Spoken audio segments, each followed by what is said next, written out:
बोल news headquarter.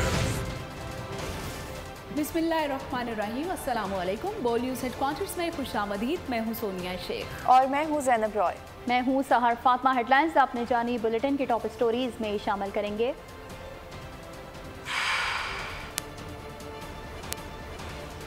Bharat हार से बच गया।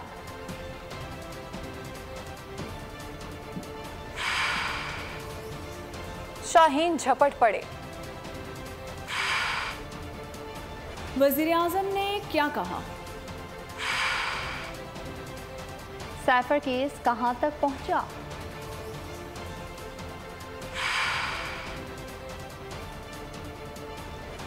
और जंग सितंबर के शोहदा को सलाम। नाज़रीन, बुलेटिन का बाकायदा आगाज़ करेंगे। सबसे पहले आपको बताएंगे कराची से, जहां पर कोरंगी ज़मान टाउन में प्लास्टिक के गोदाम में आग लग गई। फायर ब्रिगेड की 5 गाड़ियां आग बुझाने में मसरूफ़ हैं। कराची से खबर दे रहे हैं आपको, जहां पर कोरंगी ज़मान टाउन में प्लास्टिक के गोदाम में आग लग गई है और ब्रिगेड की 5 गाड़ियां आग बुझाने में मसरूफ़ हैं। ये वाक़या पेश आया है कराची कोरंगी ज़मान टाउन में, जहाँ पर प्लास्टिक के गोदाम में आग लग गई है। इस हवाले से मजीद आगाह करेंगे बोल न्यूज़ के नुमाइंदे मोहम्मद काशान हमारे साथ मौजूद हैं। जी काशान, आगाह कीजिएगा, ये वाक़या कैसे पेश आया? जी बिल्कुल, देखिए कोरंगी ज़मान टाउन में प्लास्टिक के गोदाम में आग लगने का वाक़या पेश आया है, जिसके फायर ब्रिगेड हुकाम की जानिब से बताया गया। इतला मिलते ही फायर ब्रिगेड के 5 फायर टेंडर जो है जय वफा की जानिब रवाना कर दिए गए थे। 5 फायर टेंडर की मदद से आग पर काबू पा लिया गया है। ताहम आग लगने की वजह जो है वो सामने नहीं आ सकी है, जबकि फायर ब्रिगेड के जो 5 फायर टेंडर है उनकी जानिब से आग पर काबू पा लिया गया है। दूसरी जानिब देखने वाले नाज़रीन को पता चले कि आग से कोई जानी नुकसान जो है अब तक रिपोर्ट नहीं हुआ है। ताहम फायर ब्रिगेड हुकाम की जानिब से यही बताया गया कि अब तक की ताज़ा तरीन इतलात के मुताबिक। जी बहुत शुक्रिया मोहम्मद काशान, आप इस हवाले से हमें आगाह करे थे। एशिया कप के हवाले से खबर शामिल करेंगे। यहाँ आपको बताएं, पाली केले में बारिश ने क्रिकेट को हरा दिया। पाकिस्तान की बैटिंग ही ना आई, बॉलर्स ने मुकम्मल कंट्रोल किया, लेकिन बारिश के बायस बॉलर्स की मेहनत ज़ाया हो गई। क्रिकेट शायकीन जिस मुकाबले का महीनों इंतजार करते हैं, अगर वही नतीजा खेज ना हो तो मायूसी तो होती ही है। पाक भारत मैच बारिश की नजर होने पर पाकिस्तान समेत दुनिया भर के शायकीन मायूस हो गए। शायकीन का कहना था कि बारिश ने भारत को बचा लिया, कुछ का कहना था कि जीत के जश्न की भरपूर तैयारी कर ली थी, लेकिन बारिश ने उनकी सारी खुशियों पर पानी फेर दिया। सोच के तो ये आया था कि पाकिस्तान जीतेगा, मैच भी बड़ा इंटरेस्टिंग हो गया था। हम तो एंड तक होपफुल थे कि वो 20 ओवर का होगा।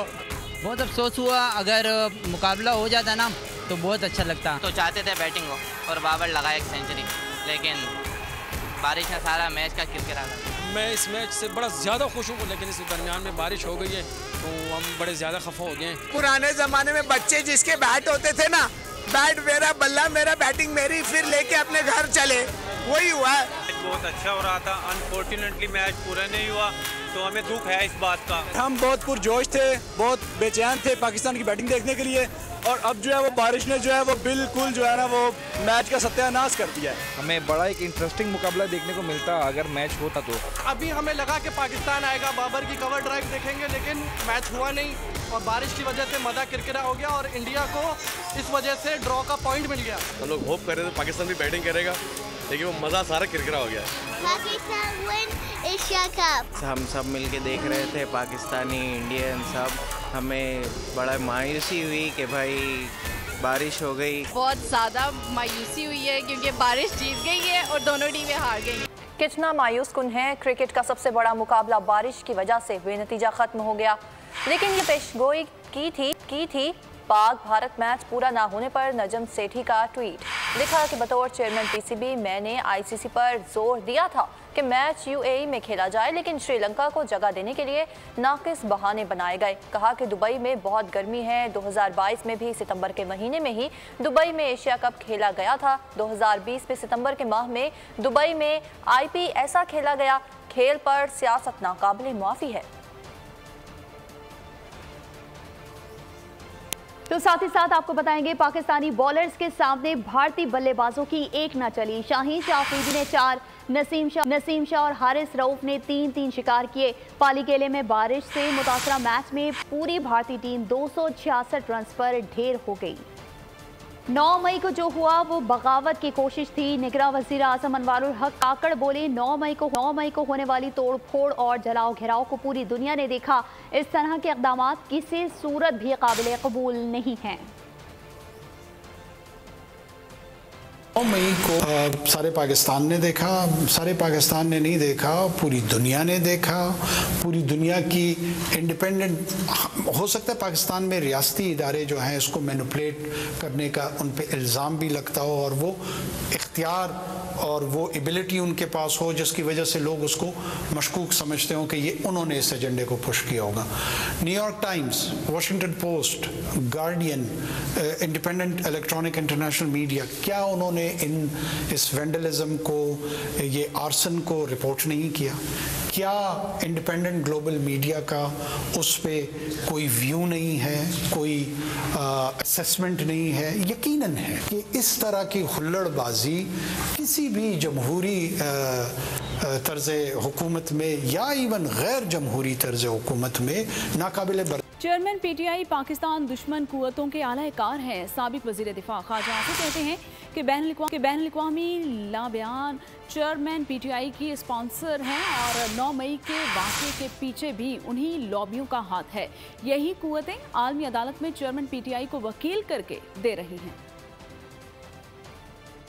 कौमी साजिश के ताने बाने हैं कि एक ऐसा शख्स वकील तो वहाँ भी मिल जाते हैं। दूसरा ये है कि ये आपका क्या ख्याल है, ये अपनी जेब से पे उसको फीस देगा? फीस भी तो वो मोटी लेगा ना। बैनुल-अक़वामी शोहरत का बंदा है वो, उसने जो इस्लाम दुश्मन लोगों जो लोग हैं उनके केसेस किए हुए हैं। क्या क्या क्या रिश्तेदारी है इनकी उन लोगों के साथ? अगर इन्होंने वकील करना था, बहुत बहुत अच्छे वकील हैं, पाकिस्तान से वकील बाहर जाके जो है वकालत कर सकते हैं, अच्छे वकील हैं, जो लोग इंटरनेशनल प्रैक्टिस कर रहे हैं, ऑलरेडी पाकिस्तानी वकील हैं। तो ये सारा एक ही बात को बार बार साबित कर रहा है कि इमरान खान जो है वो एक स्पॉन्सर्ड आदमी। चेयरमैन पीटीआई को कहा था कि मैं मेरिट पर जाऊंगा। जज अबुल हसनात जुल्करनैन के साइफर केस में रिमार्क्स। केस की समाअत ऑफिशियल सीक्रेट एक्ट अदालत में इन कैमरा हुई। चेयरमैन पीटीआई और शाह महमूद कुरैशी की दरख्वास्त जमानत पर पेशरफ्त न हो सकी। FIA प्रोसिक्यूटर ने कहा कि चेयरमैन पीटीआई ने अदालत से मुतालिक दरख्वास्त दायर की हुई है, इसलिए समाअत मुलतवी की जाए, जिस पर इस्लामाबाद हाई कोर्ट ने नोटिस जारी कर दिए। जज अबुल हसनात जुल्करनैन ने रिमार्क्स दिए, जेल में समाअत हुई थी, मैंने चेयरमैन पीटीआई को कहा था कि मेरिट पर जाऊंगा। FIA प्रोसिक्यूटर की इस्तदा पर अदालत ने समाअत 4 सितंबर तक मुलतवी कर दी। इलेक्शन कमीशन ऑफ पाकिस्तान का ब्यूरोक्रेसी से मुतालिक बड़ा फैसला। 3 साल से ज़ायद सूबों में तैनात अफसरान को विफाक रिपोर्ट करने की हिदायत जारी कर दी। इलेक्शन कमीशन ने सेक्रेटरी एस्टेब्लिशमेंट डिवीजन को मरासला भी जारी कर दिया है। सेक्रेटेरिएट ग्रुप OMGX कैडर अफसरान को फौरी विफाक में रिपोर्ट करने के लिए कहा गया है। पुलिस और पाकिस्तान एडमिनिस्ट्रेटिव सर्विस के सिवा तमाम कैडर अफसरान को वापस बुलाने की हिदायत की गई है। ECP के मरासले में कहा गया है कि अफसरान की फहरिस्त 3 से 4 दिनों में फराहम की जाए। चेयरमैन पीटीआई ने पाकिस्तान के खिलाफ आलमी अदालत में केस के लिए शातिम रसूल सलमान रुश्दी के वकील को अपना वकील कर लिया है।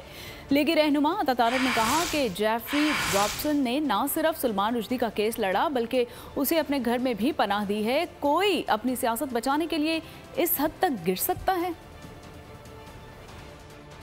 अदालतों में रिप्रेजेंटेशन के लिए एक वकील बैरिस्टर जेफरी रॉबर्टसन को हायर किया गया है। बैरिस्टर जेफरी रॉबर्टसन जो पीटीआई के ऑफिशियल अकाउंट से ट्वीट किया गया कि इनको आलमी अदालतों में और आलमी मामलात के लिए हम अपना वकील मुकर्रर करते हैं।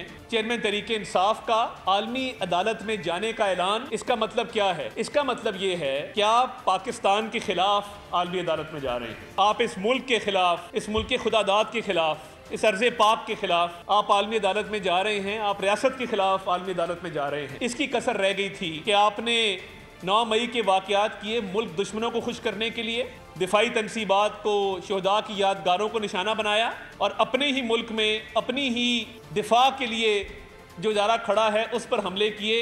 अब आप पाकिस्तान के खिलाफ आलमी अदालतों में जाने का ऐलान कर रहे हैं। और ये मैंने वकील का नाम मैंने बड़ी तमहीद बांधी, मैंने बताया कि जेफरी रॉबर्टसन को वकील किया गया है। जेफरी रॉबर्टसन का भी मैं मकरू चेहरा आपके सामने रखता हूँ। गुस्ताखे रसूल, इस्लाम मुखालिफ मुसन्निफ सलमान रुश्दी की वकालत बैरिस्टर जेफरी रॉबर्टसन ने की। वतन के जवान वतन पर कुर्बान। मीरान शाह में दहशतगर्दों के खिलाफ बहादुरी से लड़ते हुए जाम शहादत नोश करने वाले मेजर आमिर अजीज़ और सिपाही मोहम्मद आरिफ की नमाज जनाजा अदा कर दी गई। नमाज जनाजा में आला फौजी सिविल हुकाम शहरियों की बड़ी तादाद ने शिरकत की। शहदा के जिस्ते ख्वाकी तदफीन के लिए आबाई इलाकों को रवाना कर दिए गए। बन्नू के इलाके जानी खेल में खुदकश हमले में शहीद होने वाले 9 शहदा को इनके आबाई इलाकों में सुपुर्द खाक कर दिया गया। नमाज जनाजा में लवाहिकीन, अजीज़ व अकारिब, करीबी दोस्तों, अहले खाना और समाजी शख्सियात ने शिरकत की। यहाँ आपको बताएंगे तर्जुमान पाक फ़िज़ाइया की जानिब से 3 सितंबर 1965 मार्के पर मबनी पाक फ़िज़ाइया की मुख्तसर दस्तावेज़ी फ़िल्म जारी कर दी गई है। दस्तावेज़ी फ़िल्म में 1965 की जंग के दौरान बहादुर सपूतों की जुर्रत और शुजाअत को उजागर किया गया है।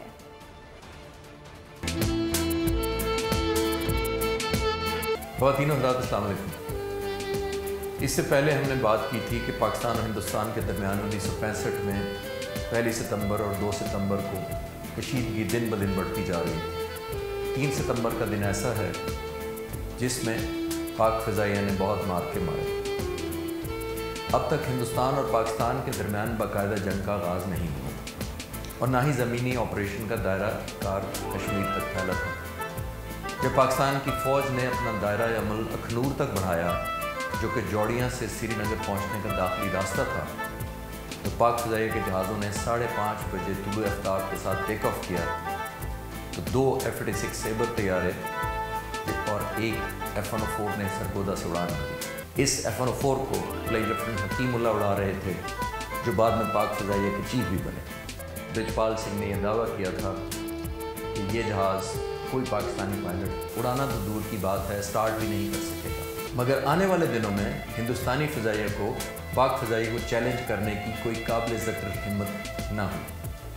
3 सितंबर की शाम तक पाक फ़िज़ाइया के अलर्ट होने का ये फ़ायदा हुआ कि पाक फ़िज़ाइया के हाथ हिंदुस्तान का न सिर्फ एक जहाज़ कब्ज़े में आया, बल्कि उनका एक सीनियर पायलट भी पाकिस्तान में जंगी कैदी बना लिया गया। अगली किस्त में हम देखेंगे कि 2 दिन कबल पाकिस्तान और हिंदुस्तान के दरमियान कैसे हालात थे और दोनों फ़ौज की कारकर्दगी कैसी। पाकिस्तान एयरफोर्स जिंदाबाद, पाकिस्तान जिंदाबाद। 3 सितंबर 1965 में जंग के दौरान पाक फ़ौज के जवानों ने हिम्मत, शुजाअत और बहादुरी का मुजाहरा किया। पाकिस्तान की मुसल्लह फ़ौज ने अवाम के हमरा भारतीय जारियत का मुंह तोड़ जवाब दिया। दुश्मन के 15 टैंकों समेत दीगर असलहे पर भी कब्जा किया। नाज़रीन, सितंबर 1965 में भारत को मुंह की खाना पड़ी। जंग के तीसरे रोज़ कैप्टन गुलाम मुर्तज़ा और मेजर अमानुल्लाह ने जवामर्दी से लड़ते हुए जामी शहादत नोश किया। दुश्मन के तोपखाने को भारी नुकसान पहुंचाया। इसी दौरान वो शहीद हो गए। 3 सितंबर के नुमायां किरदार अदा करने वालों में मेजर अमानुल्लाह भी हैं, जिनका ताल्लुक आज़ाद कश्मीर रेजिमेंट से था। शोहदा ने अपना आज कौम के कल के लिए कुर्बान किया। यौम दिफा के मौके पर शोहदा को खराज अक़ीदत पेश करने का सिलसिला जारी है। शोहदा के लवाहिकीन का कहना है कि अजीम बेटों ने अपनी जान की परवाह ना करते हुए दुश्मन को पसपा कर दिया। मेजर अदील शाहिद शहीद के भाई कहते हैं कि 9 मई को शोहदा की यादगारों पर हमलों ने शदीद कर्ब में मुब्तला कर दिया। दुश्मन को शायद ये पता नहीं था कि हमने किस कौम को ललकारा है। फिर इस धरती के रखवालों ने, उस अजीम माओ के अजीम बेटों ने अपनी जान की परवाह न किए हुए दुश्मन को वापस जाने पर मजबूर किया। आज के इस दिन जब पूरी कौम शोहदा को खराजे अकीदत पेश कर रही है, तो इस मौके पर 9 मई का वो दर्दनाक वाक़या आज भी दर्द और तकलीफ की सूरत में हमारे दिलों में कायम दायम है। और हम शोहदा की फैमिलीज़ आज भी मुंतज़िर हैं कि कोई ऐसे इक़दाम किए जाएँ ताकि ऑनवर्ड कोई भी शख्स शोहदा की हुर्मत पामाल करने से पहले 1000 मरतबा सोचे। डिफेंस डे हम ये जो दिन मनाते हैं कि हमारे बड़ों ने कैसे एक बड़ा दुश्मन था उसके साथ लड़ाई हुई और जो बहादुर सिपाहियों और बहादुर माओ के बेटों को ललकारा था, ये दुश्मन को पता नहीं था कि हमने किसको ललकारा है। तो ये दिन हमारे लिए एक अजीम दिन है। मैं जो उस दिन जो 6 अक्टूबर को जो शहीद हुए थे। मैं मुल्क के तमाम शोधा गाजियों और उनकी फैमिलीज को सलाम और खराज अकीदत पेश करता हूँ। उन्होंने अपने जाने कुर्बान की, अपने बेटे भाई सुहाग कुर्बान करके मुल्क को आज़ाद रखा। हमें उन पर फख्र है। और भारतीय वज़ीर आज़म नरेंद्र मोदी की हिंदुत्वा पॉलिसीज़ ने अक़लियतों के लिए ज़िंदगी दुश्वार कर दी है। बीजेपी के अरकान खुलेआम मुसलमानों और ईसाइयों और सिखों के खिलाफ धमकियां आमेज़ ज़बान इस्तेमाल कर रहे हैं। गाय का गोश्त ले जाने के शुबे में बेईमाना तशद्दुद का निशाना बनाकर कत्ल कर देते हैं। बैनुल-अक़वामी ज़रा के मुताबिक मोदी ने भारतीय मुआशरे को तकसीम करके रख दिया है। कराची में पुलिस के नारवा सलूक पर शहरी का अनोखा एहतजाज। प्रेस क्लब के सामने पुलिस के खिलाफ एहतजाज करते हुए नौजवान ने अपनी मोटरसाइकिल को आग लगा दी। शहरी के मुताबिक उसने मशकूक अफराद को देखकर 15 पर कॉल की थी। 15 के मददगार एहलकारों ने पहुंचकर शहरी पर ही तशद्दुद किया। एहलकार कहते रहे कि हमें कॉल क्यों की है। दूसरी जानिब आपको बताएंगे कराची में डकैत बेलगाम हो गए हैं। अधेड़ उम्र डकैत की साथियों के हमरा पान की दुकान पर डकैती की सीसीटीवी मंजर आम पर आ गई है। फुटेज में वाज़ेह तौर पर देखा जा सकता है 2 मोटरसाइकिलों पर सवार 4 मुलज़मान ने अजीज़ाबाद में पान की दुकान में लूट मार की। मॉडल कॉलोनी में कार चोरी की वारदातों में मुसलसल इजाफा हो रहा है। चोर एक ही गली से 2 गाड़ियां ले उड़े। दोनों वाक़यात का मुकदमा मॉडल कॉलोनी थाने में दर्ज कर लिया गया। और कराची से ही खबर ये भी है कि कराची के इलाके गुलबर्ग ब्लॉक 10 FB एरिया में मुबैना पुलिस मुकाबला हुआ और फायरिंग के तबादले में एक डाकू जख्मी हालत में गिरफ्तार कर लिया गया। न्यू कराची सेक्टर F5 में आपसी झगड़े में फायरिंग से एक शख्स जाँ बहक हो गया है, जबकि पुलिस ने वाक़े को ज़ाती दुश्मनी का शाखसाना करार दे दिया है। और लियारी बहार कॉलोनी में ज़ाती तनाज़े पर फायरिंग से खातून जख्मी हो गई हैं। लांडी मानसहरा कॉलोनी में फायरिंग से शहरी शदीद जख्मी हो गया। खबर देंगे आपको कराची से, जहां पर लियाकताबाद में इमारत से मुबैना तौर पर मां ने बच्ची को नीचे फेंका। बच्ची की पैदाइश 5 घंटा कबल हुई थी। पुलिस के मुताबिक लियाकताबाद नंबर की इमारत की 5वीं मंजिल से फेंकी गई बच्ची की पैदाइश कबल इस वक्त मालूम होती है। बच्ची की मां नशे की आदी है। बच्ची के मामू ने पुलिस को बच्ची को इमारत से फेंके जाने का बयान दिया है। पुलिस ने तहकीकात शुरू कर दी। और यहाँ आपको बताएंगे मर्दान में फायरिंग का अफसोसनाक वाक़या रोनुमा हुआ है। कच्चा सड़क सूबेदार महल्ले में फायरिंग से 2 खवातीन, 1 बच्चे समेत एक ही खानदान के 5 अफराद दम तोड़ गए। रेस्क्यू 1122 के मुताबिक फायरिंग की इत्तला पर एम्बुलेंस और मेडिकल टीम रवाना की गई। मेडिकल टीम ने जाँ बहक अफराद की लाशों को DHQ अस्पताल मुंतकिल कर दिया। जाँ बहक अफराद में वक़ार, ज़ौजा वक़ार, वालदा वक़ार, अजान वल्द वक़ार और शिराज शामिल हैं। उधर रानीपुर में तशद्दुद से कम सिन मुलाजमा की हलाकत का केस। मरकजी मुलजिम असद शाह के DNA से सैंपल्स मैच ना हो सके। डॉक्टर्स ने सैंपल्स तब्दील होने का खदशा जाहिर कर दिया और निगरान वज़ीर सेहत के हुक्म पर पीर असद शाह के DNA के नमूने दोबारा लिए गए हैं। पुलिस के मुताबिक DNA सैंपल में मसला था। महकमा सेहत ने अपनी लैब में सैंपल लिए। कल महकमा सेहत के अहकाम के बाद मुलजिम असद शाह को कराची मुंतकिल किया गया था। असद शाह ने रिश्तेदार और मुलाजमों समेत 19 अफराद के DNA सैंपल्स पहले ही लिए जा चुके हैं और मुकदमे में नामजद हिना शाह और फयाज शाह ताहाल लापता हैं। कोयटा में कस्टम्स का चीनी माफिया के खिलाफ बड़े पैमाने पर क्रैकडाउन। करोड़ों रुपए की चीनी कब्जे में ले ली। चीनी से लदे 20 ट्रक पकड़े गए, जबकि पकड़ी गई चीनी और गाड़ियों की मालियत 70 करोड़ रुपए है। कार्रवाई बलोचिस्तान और खैबर पख्तूनख्वा बॉर्डर पर वाक़या कस्टम्स इन्फोर्समेंट यूनिट में सरअंजाम दी है, जबकि तर्जुमान कस्टम्स बलोचिस्तान डॉक्टर अता के मुताबिक डेरा इस्माइल ने से आने वाले 15 ट्रकों से चीनी के 8,206 बैग्स बरामद हुए हैं। कस्टम्स कोयटा ने जुलाई और अगस्त के दौरान 1,637.22 मैट्रिक टन चीनी कब्जे में ली है। मालियत 1 अरब रुपए बनती है। यहाँ आपको बताएंगे मुल्क भर में महंगाई के खिलाफ जुज़वी हड़ताल की गई। कई शहरों में कारोबार और दुकानें बंद थीं। महंगाई के खिलाफ जुज़वी हड़ताल, कहीं कारोबार बंद तो कहीं खुले रहे बाजार। कराची, लाहौर समेत मुख्तलिफ शहरों में हड़ताल की गई। कई मकामात पर ताजरों ने दुकानों को ताला लगाया। कई शहरों में बाजार खुले रहे। रावलपिंडी में ताजर तंजीमें 2 धड़ों में तकसीम हो गयी। एक तंजीम ने हड़ताल और दूसरी ने कारोबार खोलने का ऐलान किया। अमीर जमात इस्लामी ने हड़ताल पर अवाम का शुक्रिया अदा किया। मुसहरे से खिताब में कहा, हुक्मरानों के लिए गए कर्जे अवाम पर बोझ हैं। अवाम पर गुलपाशी के बजाय नमकपाशी की जा रही है। हम IMF के गुलाम हैं, न अमरीका के। अवाम पर गुलपाशी पाशी करनी चाहिए, लेकिन उन्होंने नमक पाशी शुरू की है। बिल्कुल गलत रास्ते पर जा रहे हो। ये जुल्म है, ये जबर है, ये IMF के गुलामी है। लाड़काना में ट्रांसपोर्टर्स की हड़ताल के बाद सड़कों पर ट्रैफिक कम रहा। गुजरावाला, कसूर, चारसद्दा, लकी मरवा समेत मुख्तलिफ शहरों में ताजरों ने एहतजाजन कारोबार बंद रखा। वकला ने भी हड़ताल की हिमायत करते हुए अदालतों का बायकॉट किया। वज़ीर आज़म आवाम को रिलीफ देने की यकीन दहानी करा चुके। अनवारुल्लाह काकड़ ने कहा था, मुश्किल वक्त जरूर है, लेकिन हम सुरखरू होकर निकलेंगे। आवाम को जल्द रिलीफ दिया जाएगा। और बैनुल अक़वामी खबरों में नजर डालते हुए आपको बताएं कि इराक में ट्रैफिक हादसा पेश आया, जिसके नतीजे में 18 अफराद जाँ बहक हो चुके हैं, जबकि अफ्रीकी मुल्क कांगो में सोने की कान से सोना ले जाने वाली टीम पर हमला हुआ। और मजीद शहरों में और मुल्कों में क्या हुआ, जानिए इस रिपोर्ट में।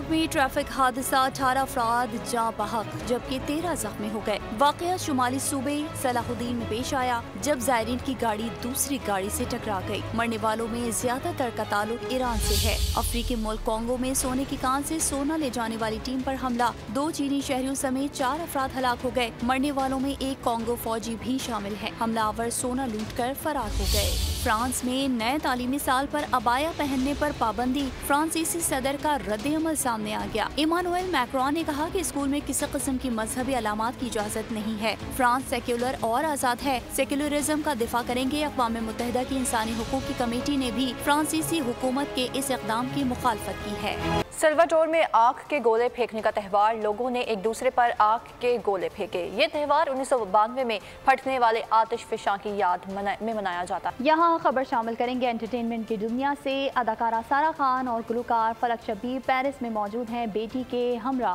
आईफल टावर का खूबसूरत नज़ारा देखा। और आखिर में आपको बताएं कि मिडिल क्लास तालिब इल्म ऑक्सफोर्ड यूनिवर्सिटी कैसे तालीम मुकम्मल करते हैं। तबकाती डिफरेंस के इर्द गिर्द घूमती कहानी। हॉलीवुड फिल्म सॉल्ट बैंड का ट्रेलर जारी, फिल्म 24 नवंबर को रिलीज की जाएगी। इसके साथ ही बोल न्यूज़ हेडक्वार्टर से फिल वक्त इतना ही। एक ब्रेक के बाद हाजिर होंगे हेडलाइंस के साथ। मजीद खबरों और अपडेट्स के लिए विजिट कीजिए हमारी वेबसाइट bolnews.com। देखते रहिए बोल न्यूज़।